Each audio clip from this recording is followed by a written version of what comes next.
I sat in that mahogany-paneled office, fingers clenched in my lap, trying not to flinch every time the lawyer flipped a page. I didn't expect millions, but I expected something. A thank you, a memento, anything to show they saw me. I was the one who stayed, the one who cleaned, cooked, consoled, the one who gave up a decade of her life so they could keep theirs just a little longer. But the will, the house, Brandon, the savings, Brandon, the business property I helped them manage for years, Brandon, even my father's car, Brandon. Then came the final envelope marked to Jasmine. I opened it, and inside was a single note. You were always a strong one. We knew you'd be fine. No thanks, no explanation, just goodbye. They left me with nothing but silence, but what they didn't know was that the one thing they forgot to erase was still legally mine. And the person I gave it to, let's just say, my parents would have rather set the deed on fire. Before I tell you how I flipped their entire legacy upside down, please hit that subscribe button and drop where you're watching from in the comments. This story might hit closer to home than you think. My name is Jasmine Reed. I'm 30 years old, born and raised in Richmond, Virginia, and for most of my adult life, I thought loyalty was a currency, that if I gave enough, eventually, someone would deposit something back into me. Love, respect, a simple thank you. Instead, all I ever really got was silence. When my dad had his first stroke, I was 22, just out of college. I had a choice to make: start my law school track or move back in to help manage the house. I told myself it would be temporary, just a few months to help Mom adjust. Those months became years. Then came the back surgery, the diabetes scare, the memory lapses, and one day I looked up and I was 30, still home, still helping, still invisible. I picked up freelance work so I could stay close, virtual assistant gigs, temp jobs. I became the one who made doctor's appointments, kept up with prescriptions, handled overdue bills, managed caregivers when Mom's knee went out, and sorted through the mountain of paperwork that came every time another insurance company said, not covered. Brandon, on the other hand, Brandon was the golden child, 4 years younger, and the walking embodiment of charm. He got the Ivy League experience, the graduation trip to Europe, and the quiet pride in my father's voice that I never seemed to earn. He started a startup no one really understood, something to do with apps and branding. And even when it failed, my parents still called it his entrepreneurial season. He'd show up on holidays with expensive wine and flash his Rolex while I stirred soup on the stove, hair in a bun, still wearing leggings and a hoodie I hadn't changed out of in 3 days. He always smelled like cologne and success. And somehow, no matter how long he'd been away, the house shifted to make room for him, like the walls themselves leaned in just to hear him speak. At first, I told myself it didn't matter. I had a different relationship with them.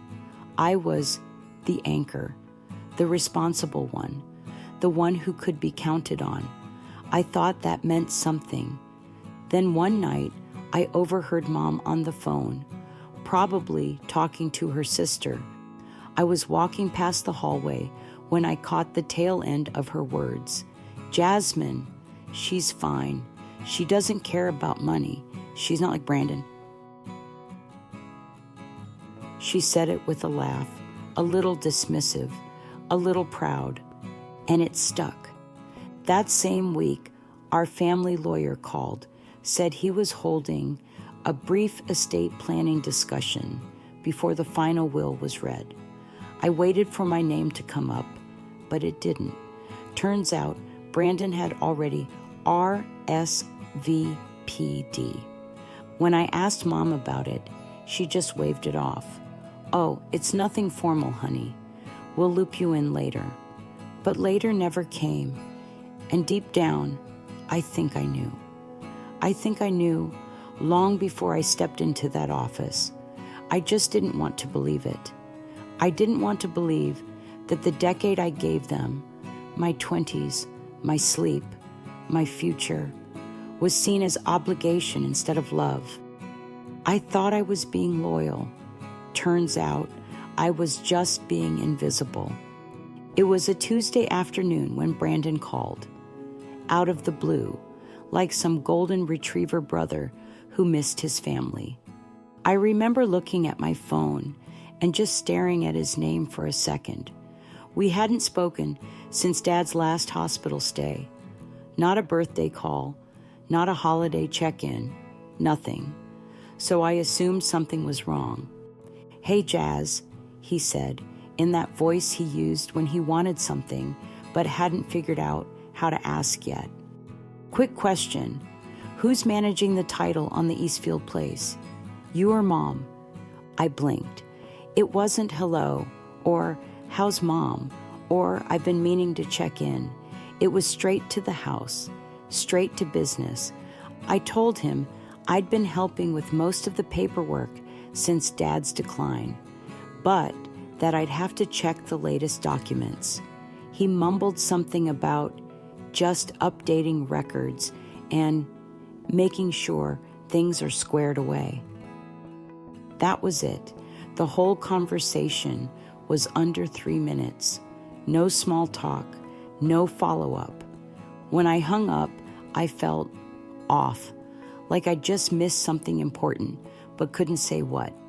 My gut twisted a little, but I shrugged it off. Maybe he was trying. Maybe this was his way of easing back into responsibility. That night, I called my best friend, Camille. I told her about the call, about the weird way he asked. She paused, then said, "That's specific, but maybe he's just trying to be helpful." I wanted to believe that. I really did. Because the alternative, that Brandon only calls when there's something to gain, was too bitter to say out loud. But even then, something in me didn't settle. When Dad passed, it wasn't sudden, but it still felt like something inside me cracked. Watching someone fade, piece by piece, first their mobility, then their voice, and finally their memory, isn't the kind of pain you can prepare for, even when the doctors tell you it's coming. I was the one who found him. It was a Sunday morning. Mom was still asleep. I had gone to his room to check on him like I always did. Water glass, morning meds, pulse ox on the nightstand. But that morning, it was quiet. Too quiet. Planning the funeral fell on me, of course. Mom was grieving in her way. Distant, distracted, alternating between staring at the wall and asking about meaningless details, like what color the flower arrangement should be. So I handled the service, the calls, the obituary, the suit for the viewing, the pastor, the food, everything. I didn't complain. I just moved.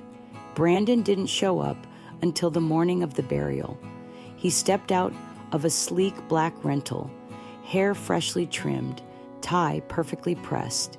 He looked like a guest speaker at a conference, not like someone who lost his father 3 days ago. Still, he walked up to me, eyes soft, handed me a small bouquet of white lilies. "I know we haven't always been close," he said, voice low, "but I've got your back now. I mean it." I wanted to believe him. I needed to. Maybe this was the moment he finally grew up, finally stepped into the role he was born to fill. After the service, we stood by the grave as people slowly trickled away. Brandon placed a single flower on Dad's casket, nodded solemnly, then patted me on the back. For the first time in years, I felt like I had a brother again. That night, I was washing dishes in Mom's kitchen. The house was full of leftovers and half-hearted condolences. I heard Brandon in the next room, talking on the phone. His voice wasn't loud, but it wasn't careful either. "Nah, it's basically already mine," he laughed. "Just paperwork now. The lawyers got everything lined up." I froze. He wasn't talking about grief.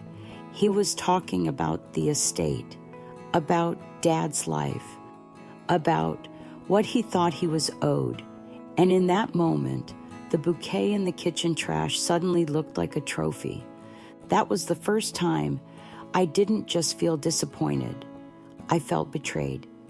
The lawyer's office was smaller than I expected. No grand windows or polished stone floors, just beige walls, a worn rug, and a heavy wooden table with a water pitcher in the middle. I sat on one end, Mom beside me, her purse clutched like a life vest. Brandon was across from us, legs crossed, scrolling his phone like this was a dentist appointment he wanted to get through quickly. Mr. Carter adjusted his glasses and began reading. Formal, robotic, efficient. The will had structure, divided neatly into sections: property, assets, vehicles, stocks. Each line cut like a paper slice. The house, Brandon. The car, Brandon. The Eastfield and Hanover rental properties, Brandon. Dad's investment account, retirement savings, the life insurance payout, all Brandon.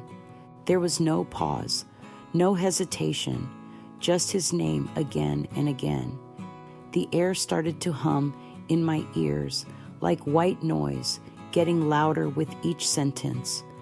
I waited for my name, a side note, a clause, an acknowledgement.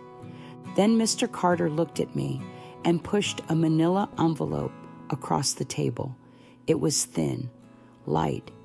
"This is for you," he said, "from your mother." I opened it slowly. Inside was a folded sheet of yellow stationery. Mom's handwriting, neat, casual, like a grocery list. "You were always the strong one. We knew you'd be fine." That was it. No bank account, no key, no piece of jewelry, no memory that mattered. I felt my face go hot, but I didn't speak. I couldn't. My chest tightened, and my throat filled with something that wasn't quite tears, but something close. Brandon reached over and gave my shoulder a light tap, like a coach after a loss. "Don't take it personally, Jazz," he said with a half smile.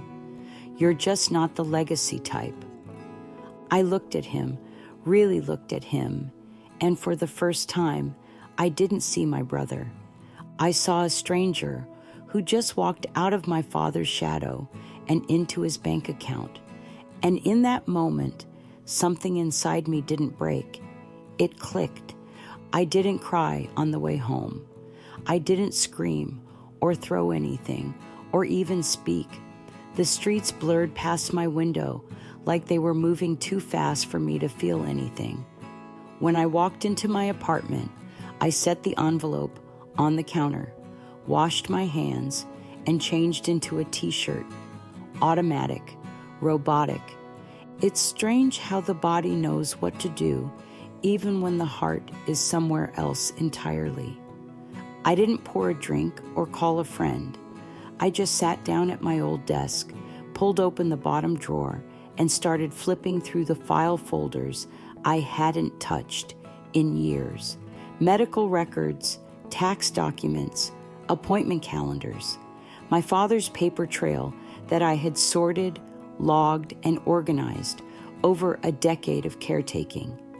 That's when I saw it. A faded manila file marked Hanover/Eastfield Trust Transfer.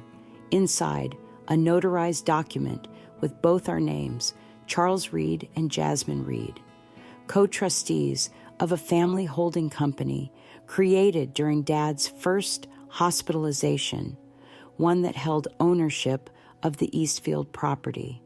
I read it twice, slowly. The transfer clause was clear. Unless both trustees were deceased or legally removed, the asset couldn't be reassigned without both signatures. But only one of us was dead. Then I found another file, this one labeled Reed Family Foundation. It was a small charitable trust Dad had created years ago, probably for tax reasons. He made me the administrator when Mom couldn't figure out the banking forms. I still had full access, unused, untouched, but still valid. No one had thought to remove me. No one had even remembered I was there. And that's when something inside me settled, not out of vengeance, not out of hate, but out of clarity. I didn't burn the bridge. I rerouted it. I sat on the deed for a full week before I made a move, not because I wasn't sure what to do, but because I wanted to be sure of why I was doing it. Revenge would have been easy, but this wasn't about getting even. This was about making it undeniable. Have you ever been cut out, even after giving everything? Like this video, if you've ever had to let your silence speak louder than their support. That Saturday, I pulled out an old notebook where I used to keep names of local contacts, people I'd met during Dad's business years, back when I still thought I'd follow in his footsteps. One name jumped off the page, like it had been waiting for me to return. Evelyn Mercer. She used to be part of our lives. A partner in my dad's real estate firm, sharp as a tack and impossible to intimidate. I remembered being a kid and watching her out-negotiate 3 men twice her age in a boardroom while wearing a scarf that matched her heels. She was brilliant, respected, and then, almost overnight, she vanished from everything. All I knew was that Dad accused her of breaching contract, and a public lawsuit followed. Mom whispered to church friends that Evelyn had tried to take what wasn't hers. Some people said she was trying to steal the business. Others said it was personal. Either way, the fallout was ugly. Her name stopped coming up, and when it did, it was with rolled eyes and side comments like, "Well, you know how she is." But I remembered Evelyn differently. She once helped me fill out my first FAFSA form when my parents were too busy watching Brandon's baseball banquet. She slipped me a book on negotiation when I was 17. She believed in me before I even believed in myself. So I called her. Her voice on the phone was cautious at first, guarded. She hadn't heard my name in years, but when I explained who I was and what I had, the Eastfield deed, the co-ownership, the authority, there was a long silence. Then she said, "Come by Tuesday," quietly. Her nonprofit had moved into a temporary storefront after years of bouncing around. She ran a community literacy program for single mothers and formerly incarcerated women. One she once tried to lease the Eastfield building for, back when it was first built. Dad turned her down, told her the neighborhood wasn't a good fit. I showed up early. She was already sitting at a small folding table with 2 paper cups of coffee. No press, no assistants, just her, a woman who'd weathered too many storms and still managed to keep her shoulders square. I handed her the signed lease, 10 years, $1 a month, full control. She stared at it for a long time, then looked up at me. "You sure you want to do this?" she asked. I'm not doing this for you, I said. I'm doing it because it was always yours to begin with. I'm just correcting the lie. Her eyes softened, but she didn't cry. Neither did I. We signed the papers in silence. The ribbon cutting came 3 weeks later. Evelyn kept it small, but professional. City council members, a few community leaders, volunteers. The local paper came to cover it.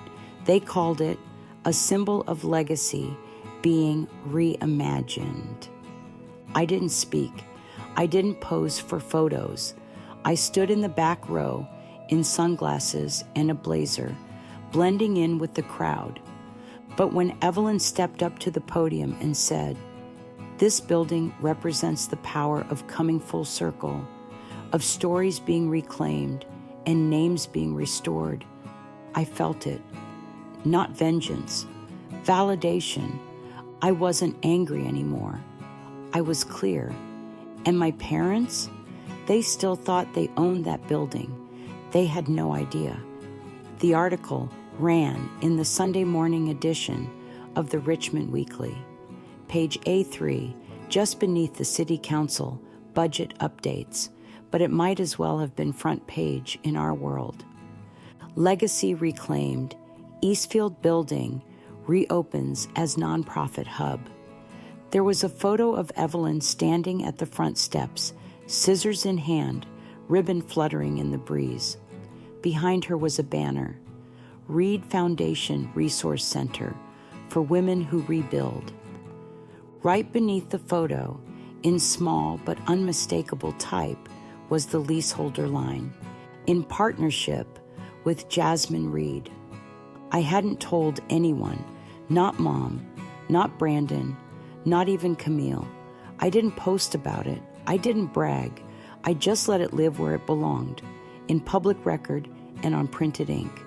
By noon, my phone was vibrating with silent alerts. A few former church friends had tagged me on Facebook.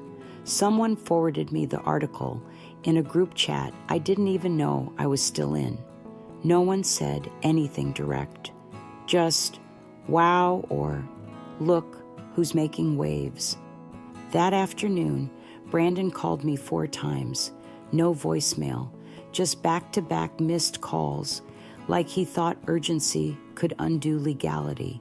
I didn't answer. Later that day, he sent a text. "You're not serious. That's our building." I didn't reply. I didn't need to.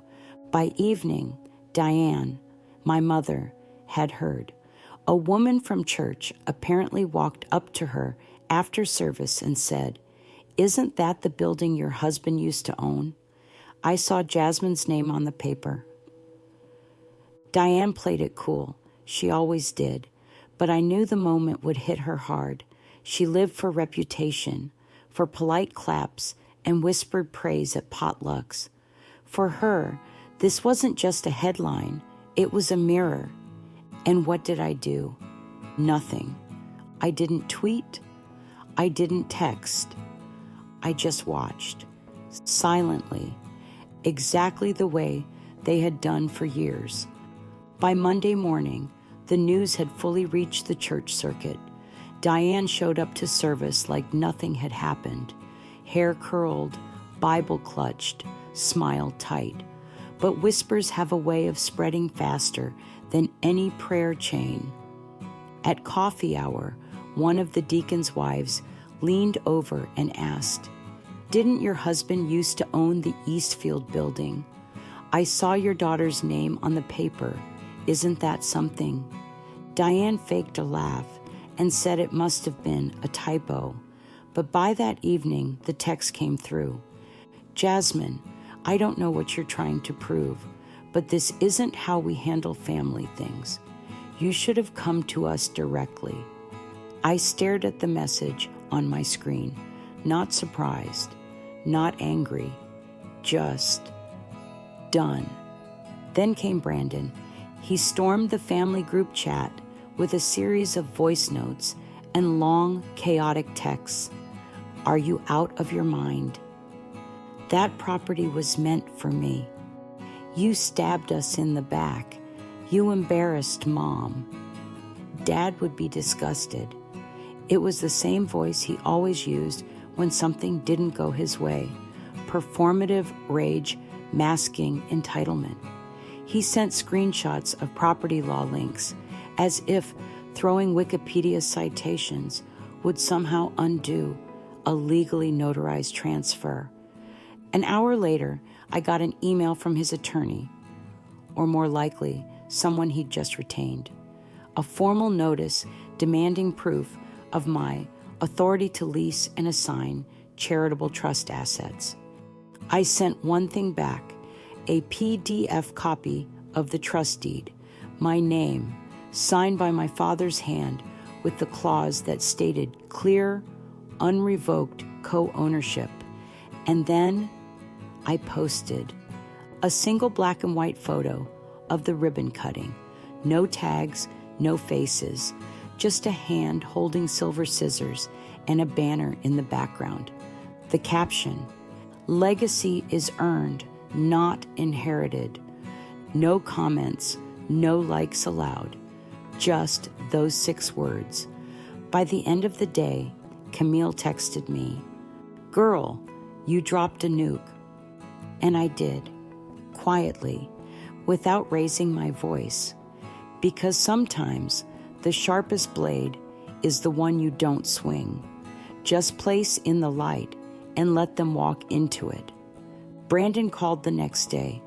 I watched the phone ring, watched his name flash on the screen, once, twice, 3 times. No voicemail, just silence. Then a text, "Can we talk?" No anger this time. No threats.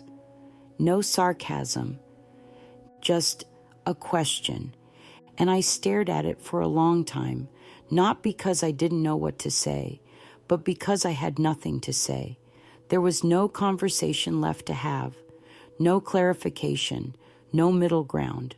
The silence they'd fed me for years had finally grown strong enough to stand on its own. So I blocked his number.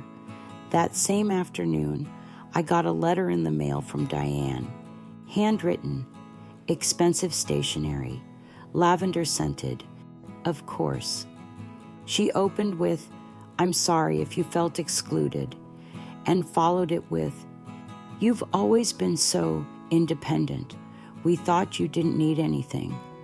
There it was again, that old familiar rewrite of the past, where my sacrifices were interpreted as immunity and their negligence repackaged as faith in my strength. It was half apology, half justification, and it ended with a line that felt as hollow as the envelope it came in. "No matter what, we love you." I folded the letter and put it in the drawer, not out of sentiment, but because some things are easier to carry when you stop rereading them. A few days later, a small package arrived at my doorstep. No return address, just a plain white box with my name written in clean, bold script. Inside was a candle, a hardcover journal, and a handwritten card from Evelyn. "Justice is quiet, but it echoes." I lit the candle that night and sat by the window. For the first time in years, I didn't feel like I had to prove anything. Not my loyalty, not my worth, not even my pain. It was all right there, echoing where it needed to, without me saying a word. 6 months later, I left Virginia for good. I packed my apartment into a moving truck, donated what I didn't need, and took the train north with 1 suitcase, 1 acceptance letter, and a heart that no longer needed permission to beat freely. Chicago was cold in February, but I didn't mind. Cold teaches you to move with intention. And for the first time in years, I had a destination that didn't involve anyone else's name on the deed. Law school had been a dream I tucked away for so long, it almost felt like fiction. But I got in, full ride, thanks to years of freelance work, Evelyn's mentorship, and a personal statement that read more like a reckoning than an application. Evelyn even covered my books. She didn't make a speech about it, just wired the money and sent me a message. Now, go make the system better than it was for us. I rented a small apartment just outside the city, nothing fancy, a walk-up with crooked floorboards and a view of the alley. But it was mine, and when I walked through that door at the end of each day, no one waited to ask what I'd done for them. It was quiet, but not empty. I started rebuilding, not for the applause, not for the inheritance, but for the girl I used to be, the one who stayed silent too long, the one who thought love had to be earned through exhaustion, the one who believed being strong meant never asking for anything. Now I ask. I take up space. I no longer perform. I exist. And in the end, it was never about the money. It was about being seen. And when they couldn't see me, I saw myself. Some people think revenge is loud. A slammed door, a viral post, a confrontation that leaves everyone bruised. But I've learned the truth. Sometimes the best gift you can give someone is letting them live with what they chose. What would you have done with the deed? Would you have given it back or handed it to the one person they couldn't stand? Drop your answer below and share this with someone who's had to choose quiet revenge over empty closure. Please subscribe for more interesting stories. Thank you.